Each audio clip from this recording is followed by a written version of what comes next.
This morning's Dr. Sara explained the common mistake people might make when drinking coffee, as research pointing to the health benefits of this drink focuses on it made in a certain way. One of the morning show presenters, Philip Schofield, asked the doctor whether the health benefits get outweighed by having sugar in your coffee. Dr. Sara responded, "This is the problem when we are talking about these studies, they are all black coffees. They didn't have the milk, they didn't have the sugar in it. They weren't studying a pumpkin, hazelnut, whipped cream kind of latte." Diabetes, 2 signs when you go to the toilet you have high blood sugar. Symptoms: we have to be careful when we talk about coffee, we are talking about the straight stuff, she added.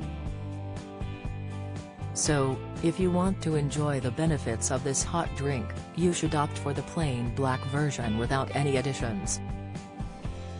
The most recent research looked at the link between stroke, dementia and coffee.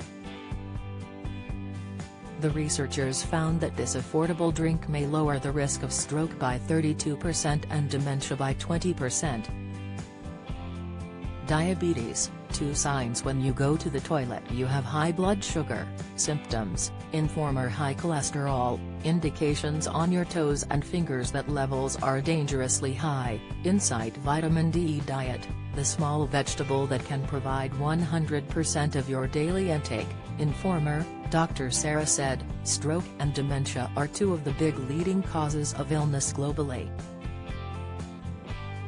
With 130 million people expected to suffer with dementia by 2050 and 10% of deaths globally are being caused by stroke. The 2 are actually linked because the study has shown that those that have stroke are twice as likely to develop dementia. The study from Tianjin Medical University looked at 365,682 participants. Out of these, more than 5,000 people developed dementia and more than 10,000 experienced at least 1 stroke. During the morning show, Philip also asked at what age you have to start drinking coffee to see the results. The doctor said, "Unfortunately, this study didn't go into that. But I would suggest if you're a coffee drinker then great, continue it, don't feel that you are worried about it. If you're not a particular coffee drinker, you don't enjoy it, there are other ways to improve your health." While the study showed there was a link between a moderate intake of tea and coffee a reduced risk of certain types of stroke and dementia, it didn't show tea and coffee intake was definitely the cause. The study authors state their research cannot establish a causal relationship. She added, "This study did show there might be a bit of a link but there was no causal relationship.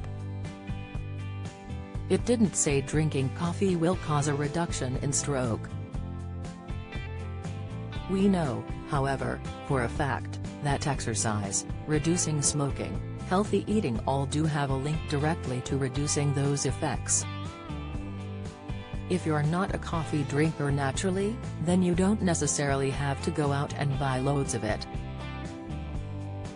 It's just to say if you're a coffee drinker, it might very well be helping you.